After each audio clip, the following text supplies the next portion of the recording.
बच्चों, स्वागत है आप सभी का आपके अपने ऑनलाइन लर्निंग प्लेटफॉर्म नीट शास्त्र पे।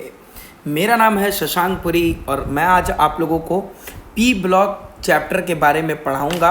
और पी ब्लॉक चैप्टर पढ़ने से पहले मैं आपको बता देता हूं कि जो पी ब्लॉक चैप्टर है वो आपके एनसीईआरटी में जो बुक है, सबसे मेन बुक जिसको मानी जाती है, बाइबिल जिसको कहा जाता है, एनसीईआरटी में 2 भागों में है। एक वो क्लास 11th में है और क्लास 12th में है। तो क्लास 11th का हम लोग एक साथ रखेंगे। अब जाहिर सी बात है क्लास 11th वाला थोड़ा छोटा होगा, क्योंकि क्लास 11th में सिर्फ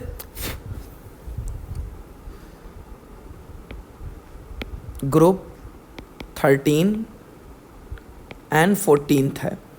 और क्लास 12th वाला लेक्चर जो होगा वो थोड़ा बड़ा होगा। क्यों? क्योंकि इसमें 15th, 16th, 17th और 18th है। ठीक है।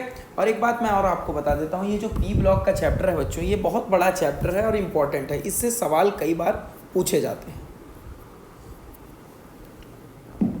आज का हमारा लेक्चर होगा क्लास 11th का, यानी कि आज के दिन हम लोग बात करेंगे ग्रुप 13th और ग्रुप 14th के बारे में।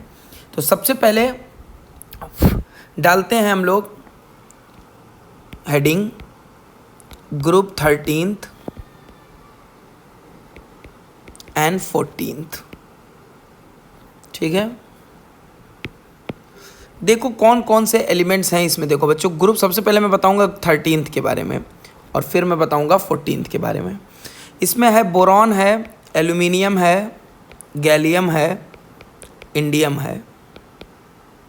ठीक है। ठीक है। और देखो ग्रुप 14th में, देखो ग्रुप 14 में कौन कौन सा एलिमेंट है। ठीक है।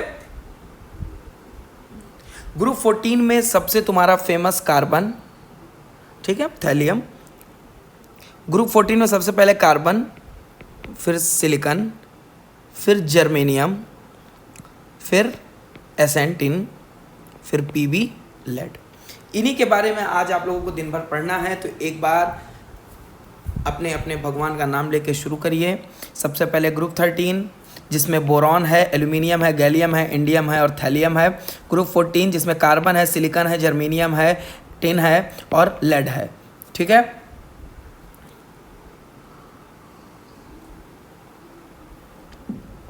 चलो, अब आगे जाने से पहले मैं तुम लोगों को एक चीज़ बता देता हूं कि ये दोनों एलिमेंट, ठीक है, ग्रुप सेकंड पीरियड में हैं और ये दोनों एलिमेंट थर्ड पीरियड में हैं। अब एक जनरल टाइप का मैं थोड़ा सा तुमको पीरियोडिक टेबल का एक जनरल आउटलाइन देना चाहूँगा। कुछ ऐसा होता है अपना पीरियोडिक टेबल ना मुन्ना, ऐसा ना।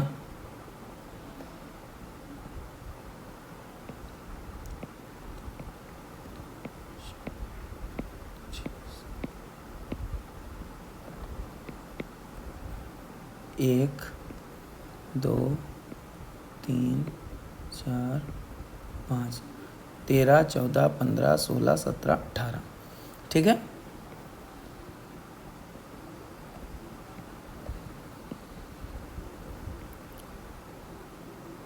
तीन, 4, 5, 1, 2, 3, 4, 5, 6, 7 बन गया बच्चों तुम्हारे सामने। ठीक है, बन गया। यहाँ पे तुम्हारे सामने पीरियोडिक टेबल मैंने बना दिया है। ठीक है। अब देखो तुम लोगों को तुमको मैं यहाँ पे बताना क्या चाह रहा हूँ। तुमको मैं ये बताना चाह रहा हूँ, ठीक है, कि एक सेकंड मुन्ना। ठीक है, तुमको मैं यहाँ पे ये बताना चाह रहा हूँ कि जैसे ये फर्स्ट पीरियड है, ये सेकंड। ठीक है, एक सेकंड। ओ ओ आ ओहो,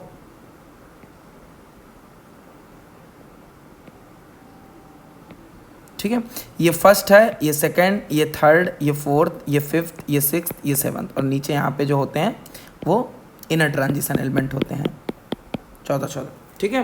देखो अब ये फर्स्ट पीरियड में 2 एलिमेंट होते हैं, सेकंड में 8 होते हैं, तीसरे में 8 होते हैं। चौथा वाला जब पीरियड शुरू होता है बच्चों, तो इसमें पहले ये दोनों तो एस ब्लॉक के एलिमेंट होते हैं, उसके बाद पूरा जो ये इतना होता है ये डी ब्लॉक का एलिमेंट होता है, ठीक है। और यहाँ पे अगर मैं इसकी बात करूँ तो यहाँ पे होता है बोरॉन, यहाँ पे होता है एल्यूमिनियम और यहाँ पे होता है गैलियम, और ठीक है, यहाँ पे कार्बन, यहाँ पे सिलिकॉन, यहाँ पे जर्मेनियम।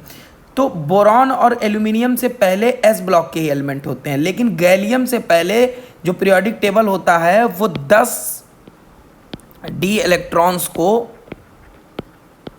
भर कर आया होता है, भर कर आया होता है, ठीक है। तो इस वजह से होता क्या है, देखो in P block element, in p block element there is considerable increase in size from second period to third period, ठीक है। But after that increase in size become less, after that increase in size become less, ठीक है। तो होता क्या है बच्चों, boron से बड़ा साइज होता है एल्यूमिनियम का, लेकिन एल्यूमिनियम और गैलियम का जो साइज होता है वो लगभग बराबर हो जाता है। उसके बाद गैलियम से बड़ा होता है बच्चों इंडियम का, और उससे बड़ा होता है थैलियम का। अब एल्यूमिनियम का साइज लगभग गैलियम से बराबर, कहीं कहीं यही होता है, डाटा में देखोगे तो एल्यूमिनियम का साइज गैलियम से बड़ा होता है, ठीक है, लेकिन एल्यूमिनियम का साइज गैलियम से छोटा होना चाहिए। ये होता क्यों है, ये होता है due to transition contraction, due to transition contraction, ठीक है। यहाँ पे क्या होता है, गैलियम से पहले डी ब्लॉक के एलिमेंट्स होते हैं, तो गैलियम से पहले डी ब्लॉक पूरी तरीके से भर चुका होता है, ठीक है, जो पुअर शील्डिंग कॉज करता है। ये आप लोगों को केमिकल बॉन्डिंग में पढ़ाया गया होगा, जो पुअर शील्डिंग कॉज करता है। और पुअर शील्डिंग कॉज करने की वजह से बच्चों इसमें अट्रैक्शन न्यूक्लियस का स्ट्रांग होता है, उतना वीक नहीं होता है, जिसकी वजह से एल्यूमिनियम और गैलियम का जो साइज होता है वो क्या हो जाता है, बराबर हो जाता है, ठीक है। तो ये तुमको बहुत ही इंपॉर्टेंट है। अगर कोई तुमसे पूछता है कि एल्यूमिनियम और गैलियम का साइज क्यों बराबर होता है, ड्यू टू ट्रांजिशन कॉन्ट्रैक्शन, उससे पहले डी ब्लॉक में इलेक्ट्रॉन्स भरे जाते हैं, डी सबशेल में डी ऑर्बिटल में इलेक्ट्रॉन भरे जाते हैं, जो पुअर शील्डिंग कॉज करते हैं, और पुअर शील्डिंग कॉज करने की वजह से एल्यूमिनियम और गैलियम का साइज लगभग बराबर हो जाता है। और अगर डेटा की बात करें तो एल्यूमिनियम का जो साइज होता है बच्चों वो 143 पिकोमीटर होता है, और गैलियम का 135 पिकोमीटर होता है। तो एक्चुअली में एल्यूमिनियम का साइज गैलियम से बड़ा ही होता है, ठीक है। अब हम लोग एक और टॉपिक पढ़ते हैं। इस टॉपिक का नाम है इनर्ट पेयर इफेक्ट। वैसे ये भी आप लोग पढ़ चुके हैं, इनर्ट पेयर इफेक्ट। ये सब केमिकल बॉन्डिंग से पहले ही पढ़ा दिया जाता है, ठीक है। इनर्ट पेयर इफेक्ट, देखो, the non-involvement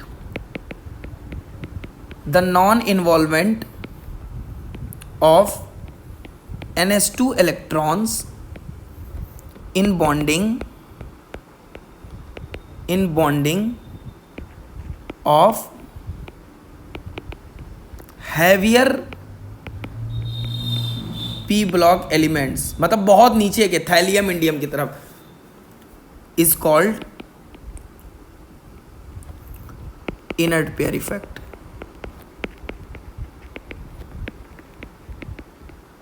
देखो, अब देखो मैं इसको पहले इनर्ट पेयर इफेक्ट का डेफिनेशन देख लो, फिर मैं इसको समझाने की कोशिश करता हूँ। जैसे कि मान लो गैलियम है, ठीक है, गैलियम के बाद इंडियम है, इंडियम के बाद तुम्हारा थैलियम है, ठीक है। तो ये नीचे वाले जो एलिमेंट्स होते हैं, और जर्मेनियम है, यहाँ पे तुम्हारा जर्मेनियम है बच्चों, ठीक है, और जर्मेनियम के बाद एसन है, और उसके बाद लेड है। तो ये जो नीचे के हैवी वाले होते हैं, इनसे पहले तुम्हारा ये पूरा डी ऑर्बिटल भी भर जाता है, और कुछ केसेस में बच्चों तुम्हारा एफ ऑर्बिटल भी भर जाता है। तो उसमें होता क्या है, जब डी और एफ में इलेक्ट्रॉन भरते हैं ना, तो वो पुअर शील्डिंग कॉज करते हैं। वो कैसे शील्डिंग कॉज करते हैं, पुअर स्क्रीनिंग इफेक्ट कॉज करते हैं, जिसकी वजह से देखो होता क्या है, कि जैसे इलेक्ट्रॉनिक कन्फिग्रेशन जो ग्रुप 12 का होता है वो ये होता है NH2 NP2 ग्रुप 14 का, और ग्रुप 13 का होता है NH2 NP1। तो जब इसको बॉन्ड बनाना रहता है तो NH2 में 2 इलेक्ट्रॉन होते हैं, ठीक है, और NP में जो होते हैं वो 2 इलेक्ट्रॉन होते हैं, ठीक है। तो अब जैसे मान लो कार्बन है, कार्बन को 4 हाइड्रोजन के साथ बॉन्ड बनाना है तो उसको इस 2s के, ये जो 2s है उसके इलेक्ट्रॉन को एक्साइट करके वहाँ भेजता है और 4 अनपेयर्ड इलेक्ट्रॉन हो जाते हैं, और ये चारों अनपेयर्ड इलेक्ट्रॉन एक एक मान लो हाइड्रोजन या किसी के साथ भी बॉन्ड बना लेते हैं। इस केस में जैसे ग्रुप 12 में अगर तुमको करना है तो ग्रुप 12 में इसमें 2 इलेक्ट्रॉन, इसमें 1 इलेक्ट्रॉन, ये इधर एक्साइट करता है, मतलब इधर एक्साइट कर देगा, और यहाँ पे 1 इलेक्ट्रॉन हो जाएगा, यहाँ पे 2 इलेक्ट्रॉन हो जाएगा, और ये 3 मान लो Cl के साथ बॉन्ड बना लेता है, और एक ऑर्बिटल बोरॉन फैमिली में खाली होता है, ठीक है। जो ग्रुप 12 होता है, ग्रुप 12 में क्या होता है, एक ऑर्बिटल कभी खाली जब रह जाता है तो वो लुईस एसिड की तरह बिहेव करता है। अब देखो होता क्या है, जैसे जैसे हम ऊपर से नीचे की तरफ आते हैं, जैसे जैसे हम ऊपर से नीचे की तरफ आते हैं तो इधर d ऑर्बिटल में और f में इलेक्ट्रॉन भरने लगता है। तो लेंथेनाइड उसकी वजह से क्या होता है कि न्यूक्लियस स्ट्रांग हो जाता है, पुअर शील्डिंग होती है, पुअर शील्डिंग होने की वजह से क्या करता है, पुअर शील्डिंग होने की वजह से न्यूक्लियस जो होता है, न्यूक्लियस स्ट्रांग हो जाता है, ठीक है। और जब न्यूक्लियस स्ट्रांग हो जाता है बच्चों, तो ये जो इलेक्ट्रॉन हम एक्साइट करके भेज रहे थे इसको रिस्ट्रिक्ट कर देता है, और अगर मान लो ग्रुप 14 में वो रिस्ट्रिक्ट कर देगा, ग्रुप 14 में अगर ये NS के इलेक्ट्रॉन को P में जाने से रिस्ट्रिक्ट कर जाएगा तो सिर्फ 2 ही अनपेयर्ड इलेक्ट्रॉन इसके पास बचेंगे, ठीक है। तो पहले ये 4 बॉन्ड बनाता था, ऊपर वाले 4 बॉन्ड बनाते थे, लेकिन ये 2 ही बॉन्ड बना पाएंगे, तो इसकी वैलेंसी 2 कम कर देता है। यहाँ पे भी NS के इलेक्ट्रॉन को P में जाने से रोक देता है न्यूक्लियस। तो यही जो प्रोसेस होता है, यही जो रिस्ट्रिक्शन होती है, इसको हम लोग क्या बोलते हैं, इनर्ट पेयर इफेक्ट बोलते हैं बच्चों। और इनर्ट पेयर इफेक्ट किसमें देखने को मिलता है, सबसे इंपॉर्टेंट बात है, हैवियर पी ब्लॉक एलिमेंट्स में जनरली देखने को मिलता है। अभी हम लोग ग्रुप 13-14 में पढ़ेंगे, उसके बाद हम लोग पढ़ेंगे किसमें, 15, 16, 17, 18 में, ठीक है। तो 18 में तो नहीं, इनसिग्निफिकेंट होता है। तो इसी वजह से क्या होता है, 2 वैलेंसी उसकी कम हो जाती है, ठीक है। तो उसकी वजह से due to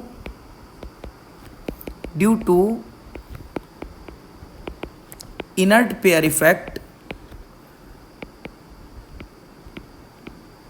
the stability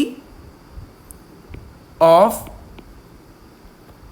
lower oxidation state increases down the group। वो क्या होता है, डाउन द ग्रुप क्या होता है, इंक्रीज करता है, ठीक है। अब एक देखो, एक एग्जांपल देख लेते हैं हम लोग। देखो,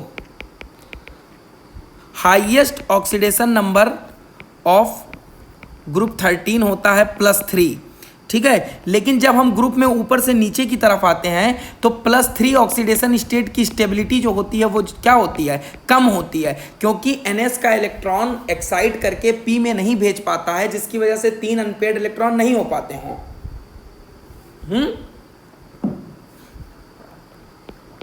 तो बोरॉन +3, एल्यूमिनियम +3, गैलियम +3, इंडियम +3 और थैलियम +3, ठीक है। यहाँ पे जो +3 की स्टेबिलिटी जो है, यहाँ पे स्टेबिलिटी डिक्रीज कर रही है, स्टेबिलिटी डिक्रीज कर रही है, क्यों, due to inert pair effect, inert pair effect की वजह से, ठीक है। अब +3 की डिक्रीज करेगी तो +1 का क्या करेगा, इंक्रीज करेगा, ठीक। अरे 2 कम हो गया, अब यहाँ इस केस में स्टेबिलिटी क्या होगी, इंक्रीज करेगी, ठीक है। यही चीज कार्बन फैमिली के साथ भी होती है, यही चीज ग्रुप 14 के साथ भी होता है। +4 कार्बन सबसे पहला है और Pb सबसे लास्ट। स्टेबिलिटी इस केस में क्या होती है, +4 की डिक्रीज करती है, और 2 कम कर दो +2 की, इसकी स्टेबिलिटी क्या होगी, इसकी स्टेबिलिटी इंक्रीज करेगी, ठीक है। इसकी स्टेबिलिटी क्या हो जाएगी, इंक्रीज करेगी। अच्छा, एक और चीज देखो, एक नोट देखो, एक नोट देखो,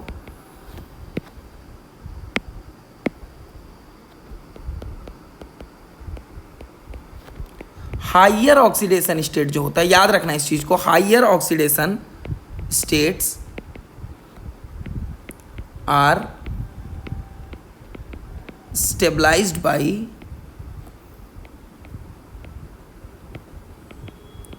स्मॉल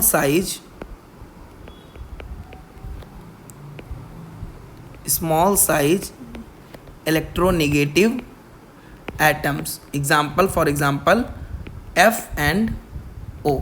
जो हाइयर ऑक्सीडेशन स्टेट होता है बच्चों, वो स्टेबलाइज होता है बाय स्मॉल इलेक्ट्रोनेगेटिव एलिमेंट, जिनका साइज जो होता है वो स्मॉल होता है। ठीक है, तो इसी श्रेणी में एक क्वेश्चन कर लेते हैं हम लोग,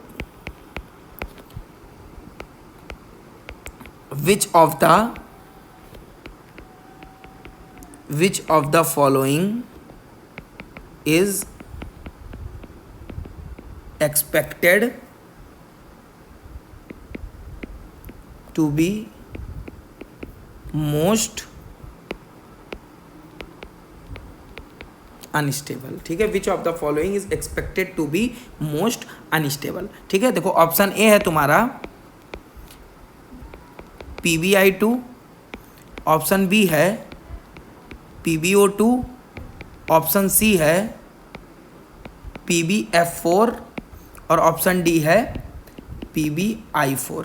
देखो अब सबसे पहली चीज इसमें पूछा गया है सबसे ज्यादा अनस्टेबल कौन होगा। यहाँ पे स्टेबल की बात नहीं की गई, यहाँ पे अनस्टेबल की बात की गई है। तो अनस्टेबल पहली बात तो वो होगा Pb जो होता है लेड ग्रुप 14th में सबसे नीचे आता है। तो पहली बात Pb में +2 वाला ज़्यादा स्टेबल होगा +4 के कंपैरिजन में।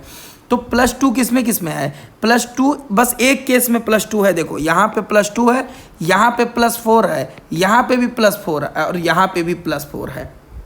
सबसे ज़्यादा स्टेबल तो ये हो जाएगा मोस्ट स्टेबल। ठीक है, लेकिन यहाँ तीनों में +4 अब इन तीनों में ये क्वेश्चन आता है, बच्चे इसमें फंस जाते हैं, इस क्वेश्चन को बच्चे कर ही नहीं पाते हैं। अब इस क्वेश्चन को करने के लिए देखो तुमको क्या करना होगा। इस क्वेश्चन को करने के लिए तुमको सिंपली देखो करना क्या है तुमको इस केस में देखो मैंने तुमको यहाँ पे एक लिखा है कि higher oxidation state are stabilised by small size. तो यहाँ पे हायर ऑक्सीडेशन स्टेट है +4 है, तो ये स्मॉल साइज इलेक्ट्रोनेगेटिव एलिमेंट से होगा। किससे ऑक्सीजन और फ्लोरीन से।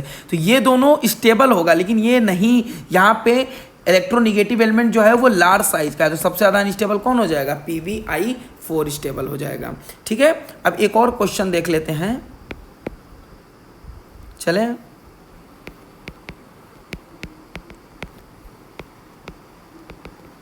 Which is most powerful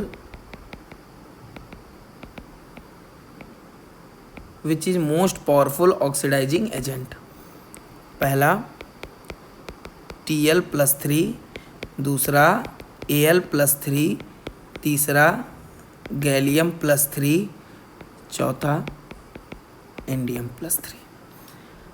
देखो पूछा गया है इस क्वेश्चन में, जरा पहले बहुत ही इत्मीनान से बहुत ही ध्यान से सुनना। पूछा गया है मोस्ट पावरफुल ऑक्सीडाइजिंग एजेंट इसमें से कौन है। तो ऑक्सीडाइजिंग एजेंट वो अच्छा होता है जो किसी से इलेक्ट्रॉन ईजिली निकाल ले,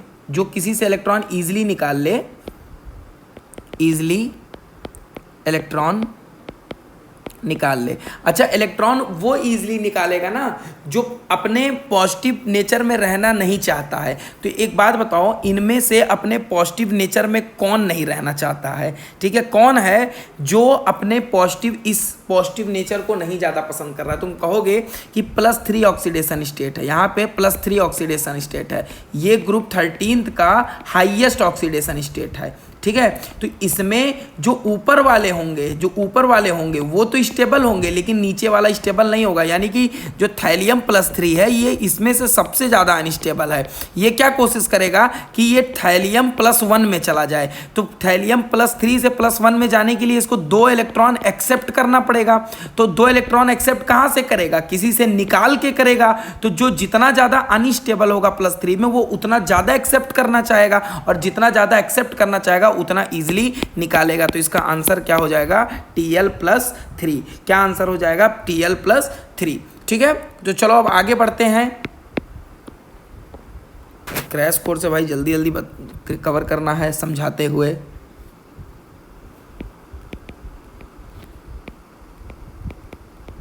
anomalous properties of boron and carbon.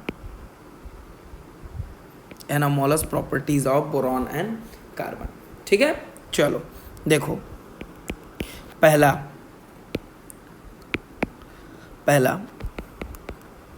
Due to absence of vacant d orbital, boron and carbon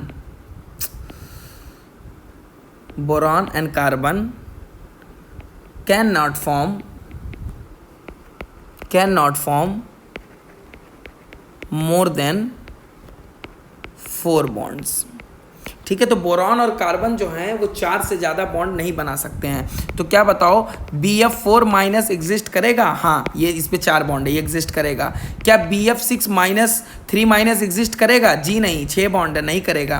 क्या बताओ, AlF6 3 माइनस करेगा? कहोगे हाँ सर, जी सर ये करेगा, क्योंकि एल्यूमिनियम है। एल्यूमिनियम जो है वो ग्रुप सेकंड का नहीं है, वो ग्रुप थर्ड का है, वो करेगा। ठीक है, तो ये एग्जिस्ट करेगा। ठीक है, क्या CF6 2 माइनस करेगा एग्जिस्ट? जी नहीं, नहीं करेगा सर। क्या SF6 2 माइनस एग्जिस्ट करेगा? जी हाँ, करेगा। क्या GeCl6 2 माइनस करेगा? जी हाँ, करेगा। तो ये चीज़ समझ गए हो। तो ग्रुप जो तुम्हारा बोरॉन और कार्बन है, ये किसका एलिमेंट है? ये सेकंड पीरियड के एलिमेंट्स है। तो इनके पास डी ऑर्बिटल नहीं होता है, वैकेंट डी ऑर्बिटल नहीं होता है, जिसकी वजह से ये अपनी वैलेंसी जो है वो नहीं बढ़ा पाते हैं। ठीक है, देखो दूसरा, due to high ionisation energy, boron can not form ionic compound. ठीक है, बोरॉन का जो आयनाइजेशन एनर्जी इतना ज़्यादा होता है, जिसकी वजह से आयनिक कंपाउंड नहीं बना पाता है। ठीक है, अब देखो अगला, देखो कार्बन के लिए है, carbon can form multiple bond with itself and with small sized atom, while other elements cannot form because large size of their p orbital। देखो, जो कार्बन होता है, कार्बन का जो 2p, कार्बन में 2p ऑर्बिटल होता है, तो उसका साइज जो होता है वो एक कंपेरेबल होता है, मतलब ना ज़्यादा बड़ा ना ज़्यादा छोटा। तो वो क्या करता है, साइड वाइज ओवरलैप करके 2p पाई बॉन्ड ईजिली बना लेता है। ठीक है, इफेक्टिव ओवरलैपिंग। लेकिन जो बाकी के एलिमेंट्स होते हैं उनका p ऑर्बिटल बहुत बड़ा होता है। ठीक है, तो इसमें जो ओवरलैपिंग होती है उसमें इनइफेक्टिव ओवरलैपिंग होती है, इनइफेक्टिव ओवरलैपिंग होती है, जिसकी वजह से ये उस तरीके से डबल बॉन्ड का फॉर्मेशन नहीं कर पाता है। ठीक है, चलो अब आगे देखा जाए। अब हम लोग सीधे क्या करते हैं बच्चों, मुझे लगता है यही लेक्चर दो पार्ट में हो जाएगा।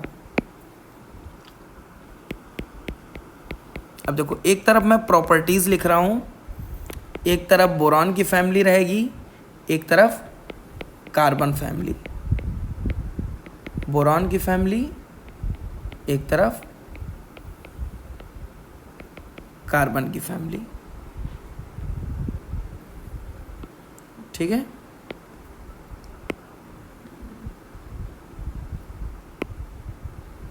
सबसे पहला चीज देखते हैं साइज। ठीक है, सबसे पहली चीज़ देखते हैं हम लोग साइज़। अब देखो साइज़ में सबसे बड़ा इस बोरॉन फैमिली में बोरॉन होता है, उससे काफ़ी बड़ा एल्यूमिनियम होता है, और एल्यूमिनियम गैलियम से बड़ा होता है, और गैलियम से बड़ा इंडियम होता है, और उससे बड़ा क्या होता है, थैलियम होता है। लेकिन यहाँ पे उतना नहीं सिमिलर एनॉमलिटी देखने को मिलती है। कार्बन से बड़ा सिलिकन, सिलिकन से बड़ा जर्मीनियम, जर्मीनियम से बड़ा एसएन, और एसएन से बड़ा लेड। ठीक है, ये बात हम लोगों ने किसकी कर ली, साइज की कर ली। अब हम लोग बात करते हैं बच्चों आयोनाइजेशन पोटेंशियल की। तो आयोनाइजेशन पोटेंशियल का मामला बड़ा एकदम से थोड़ा अलग होता है। देखो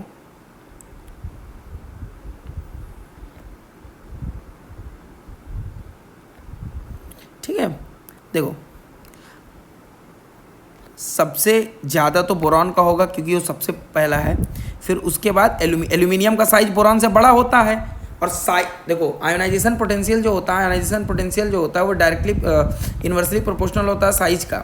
साइज जितना बड़ा होगा आयोनाइजेशन पोटेंशियल उतना कम होगा। तो बोरॉन से बड़ा साइज होता है एल्यूमिनियम का, तो बोरॉन का आयोनाइजेशन पोटेंशियल ज़्यादा होगा। लेकिन एल्यूमिनियम से छोटा साइज होता है गैलियम का, जर्मीनियम का, ठीक है, गैलियम का साइज जो होता है वो एल्यूमिनियम से छोटा होता है। ये मैंने अभी लेक्चर की स्टार्टिंग में बताया था। तो फिर उसके बाद होता है तुम्हारा गैलियम का, उसके बाद तुम्हारा फिर से होता है नीचे इंडियम का।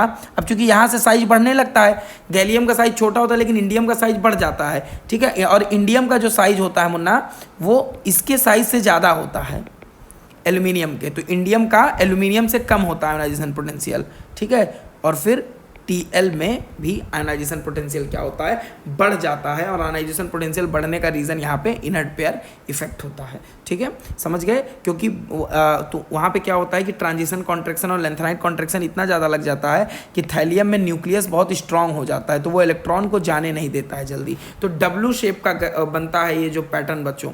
ठीक है, और कार्बन फैमिली में क्या होता है, कार्बन फैमिली में उतना ज़्यादा सिस्टम आपको नहीं देखने को मिलता है, बस केवल एक जगह देखने को मिलेगा। देखो सबसे ज़्यादा तो होगा कार्बन का, उसके बाद होगा सिलिकन का, उसके बाद होगा जर्मेनियम का, और उसके सबसे कम होगा एसएन का। और एसएन के बाद पीबी का आयोनाइजेशन पोटेंशियल बढ़ जाता है। वही रीज़न है ड्यू टू लेंथेनाइट कॉन्ट्रैक्शन। ठीक है, उसकी वजह से उसका जो आयोनाइजेशन पोटेंशियल होता है वो क्या कर जाता है, इंक्रीज कर जाता है। ठीक है बच्चा लोग, समझ गए ये लोग। अब मेल्टिंग पॉइंट बॉइलिंग पॉइंट का हम लोग नहीं देखते हैं, वो ज़्यादा पूछा नहीं जाता है। कॉमन ऑक्सीडेशन नंबर देख लेते हैं। कॉमन ऑक्सीडेशन नंबर इनका कितना कितना होता है।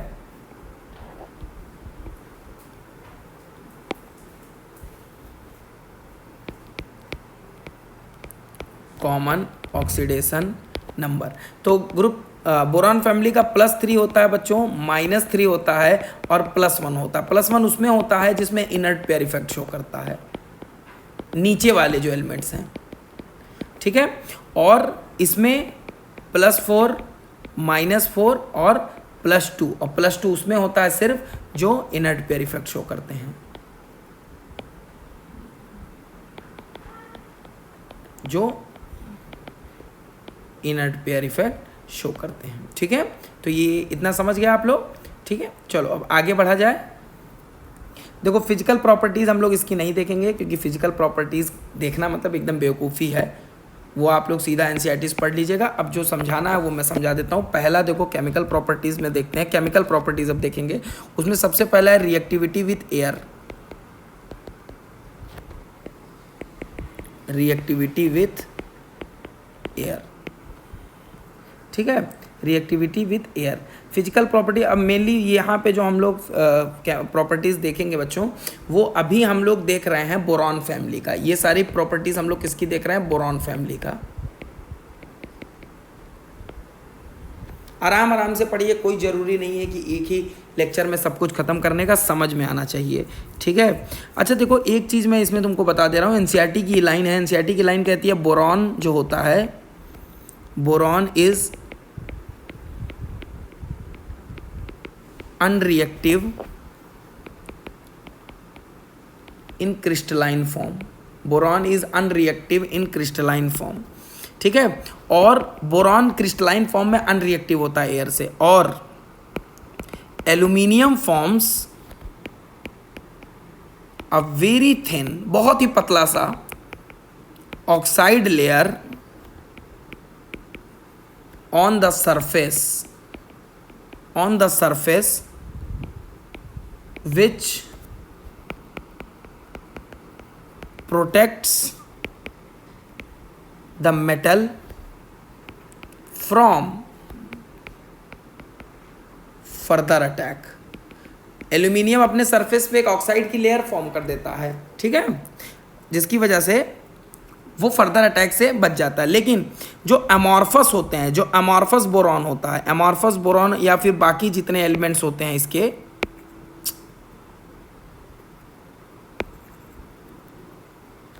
वो रिएक्ट करते हैं एयर के साथ बच्चों, रिएक्ट के साथ और इसके साथ रिएक्ट करके ऑक्साइड का फॉर्मेशन करते हैं। किसका फॉर्मेशन करते हैं? ऑक्साइड का। और ऑक्साइड का नेचर E2O3 होता है और ये सॉलिड फॉर्म में होता है, ठीक है। और ना सिर्फ ये ऑक्साइड का फॉर्मेशन करते हैं, ये नाइट्रोजन के साथ भी रिएक्ट करते हैं बच्चों, और नाइट्रोजन के साथ रिएक्ट करके नाइट्राइड का फॉर्मेशन करते हैं, ठीक है। और नाइट्राइड भी इनका जो होता है वो सॉलिड फॉर्म में होता है, ठीक है। इतना समझ गए आप लोग? अब देखो अगला जो है, अगला जो रिएक्शन है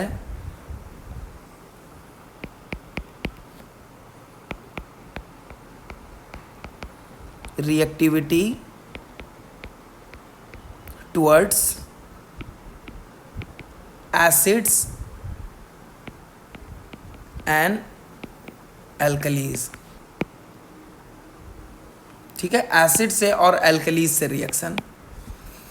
देखो जो बोरॉन होता है, ठीक है, बोरॉन ना तो किसी एसिड के साथ रिएक्ट करता है ना तो किसी बेस के साथ रिएक्ट करता है, वो इन दोनों में से किसी के साथ बोरॉन रिएक्ट नहीं करता है, ठीक है। लेकिन एल्यूमिनियम जो है वो दोनों के साथ रिएक्ट कर जाता है। जो हमारा एल्यूमिनियम होता है वो एसिड के साथ भी रिएक्ट कर जाता है और बेस के साथ भी रिएक्ट कर जाता है, और इसी नेचर को हम लोग बोलते हैं एम्फोटेरिक नेचर ऑफ एल्यूमिनियम। क्या बोलते हैं?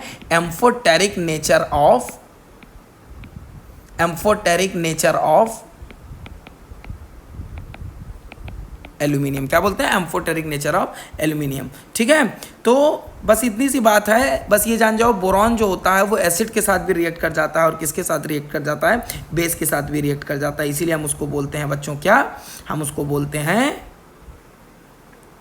एम्फोटेरिक इन नेचर, ठीक है। अब मैं तुम लोगों को बच्चों बताने वाला हूं कि ऑर्थोबोरिक एसिड क्या होता है। ये बहुत इंपॉर्टेंट है, ये तुम लोग प्लीज इस पे ध्यान देना कि ऑर्थोबोरिक एसिड क्या होता है। ये बोरॉन का एक इंपॉर्टेंट कंपाउंड है, ठीक है।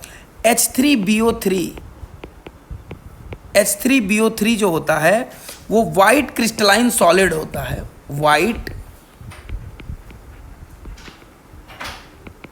क्रिस्टलाइन सॉलिड होता है, ठीक है। और स्पेरिंगली सॉल्युबल इन वाटर होता है, sparingly soluble in water, water में बहुत ही ज़्यादा कम सॉल्युबल होता है, ठीक है। अभी देखो प्रिपेयर कैसे किया जाता है, ये तुम्हारे लिए इंपॉर्टेंट है। जब हम B2H6 को वाटर के साथ रिएक्ट कराते हैं तब ये हमको क्या देता है? H3BO3, और वहाँ पे हाइड्रोजन गैस भी इवॉल्व होती है।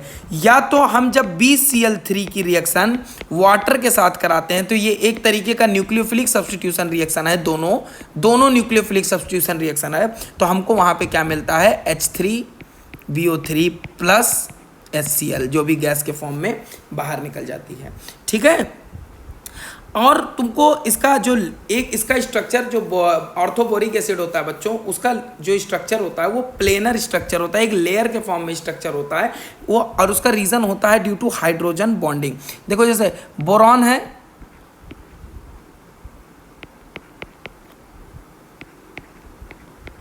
ठीक है,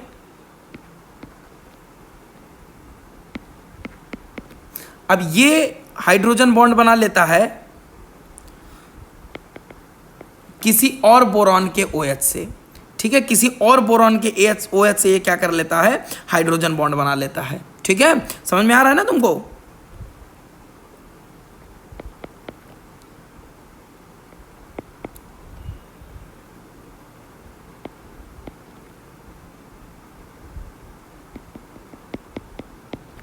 ठीक है। तो ऐसे लेयर्ड स्ट्रक्चर होता है, इसका बहुत बड़ा स्ट्रक्चर है, पूरा हम लोग नहीं बनाएंगे, लेयर्ड स्ट्रक्चर होता है। और यहाँ पे क्या पाया जाता है, हाइड्रोजन बॉन्डिंग पाई जाती है। अब एक और बात मैं बता देता हूँ दोस्तों, जो H3BO3 होता है वो मोनोबेसिक एसिड होता है। जैसे एसिड जो होते हैं वो क्या करते हैं, जैसे मान लो HCl है, ठीक है, तो HCl आयोनाइज होके क्या देता है, H+ देता है और Cl- देता है। तो H+ प्रोटॉन डोनेट करता है जिसकी वजह से एसिड होता है। तो HCl भी जो होता है वो एक मोनोबेसिक एसिड होता है। कैसा होता है, मोनोबेसिक एसिड होता है, ठीक है। उसी तरह तुम्हारा H3BO3 भी जो है वो भी एक मोनोबेसिक एसिड है, लेकिन वो कैसे एसिड की तरह बिहेव करता है ये मैं तुमको बताना चाहता हूं। देखो क्या होता है, बोरॉन यहाँ पे 3 बॉन्ड बनाया है, इसका एक p ऑर्बिटल जो होता है वो क्या होता है, खाली होता है। जब इसको हम वाटर के साथ रखते हैं तो बच्चों यहाँ पे OH- जो ऑक्सीजन, वाटर में ऑक्सीजन के ऊपर लोन पेयर होता है, वाटर ऑक्सीजन ये क्या करता है, अपना लोन पेयर इस बोरॉन के एम्प्टी ऑर्बिटल में डाल देता है। और जैसे इस एम्प्टी ऑर्बिटल में बोरॉन के ऑक्सीजन ये अपना इलेक्ट्रॉन डाल देता है, ठीक है, तो वहाँ पे होता क्या है, ऑक्सीजन के ऊपर आ जाता है पॉजिटिव चार्ज, ठीक है। क्योंकि इसने अपना लोन पेयर बोरॉन के ऑर्बिटल में डाला तो ऑक्सीजन के ऊपर क्या आ जाता है, पॉजिटिव चार्ज आ जाता है। और ऑक्सीजन के ऊपर पॉजिटिव चार्ज आता है, बोरॉन के ऊपर नेगेटिव चार्ज आ जाता है, ठीक है। जब जैसे ऑक्सीजन के ऊपर पॉजिटिव चार्ज आता है, ये ऑक्सीजन और हाइड्रोजन के बीच का जो इलेक्ट्रॉन है ये शिफ्ट हो जाता है किस पे, ऑक्सीजन पे, और यहाँ से H+ जो है वो बाहर निकल जाता है, ठीक है। और ये बना लेता है BOH4- प्लस H+, ठीक है। तो ये जो H+ ये देता है ना बोरॉन, मोनोबेसिक एसिड है, देख लो एक H+ दिया है, मोनोबेसिक एसिड, ये इसने एक H+ दिया है। और ये जो H+ देता है बच्चों, ये एक्चुअली में वाटर से आया होता है, वाटर से आया होता है। ये इसका खुद का H+ नहीं होता, तो अगर वाटर नहीं रखोगे ऑर्थोबोरिक एसिड के साथ तो वो H+ नहीं देगा। एक्चुअली में कहें तो ये लोन पेयर एक्सेप्ट कर रहा है। तो जो H3BO3 होता है बच्चों वो लुईस का एसिड होता है, लुईस एसिड होता है, ठीक है। तो आज की क्लास में बच्चों हम लोग इतना ही रखते हैं, फिर जब नेक्स्ट क्लास में मिलते हैं तो इसके आगे का डिस्कस करेंगे, हम लोग बोरेक्स के बारे में पढ़ेंगे, ठीक है। तो इतना आप पूरा रिवाइज करिए, इसका नोट्स आपको मिल जाएगा जो यहाँ पे क्लास में बताया जा रहा है। मिलते हैं बच्चों कल अगले क्लास में, बाय बाय, धन्यवाद।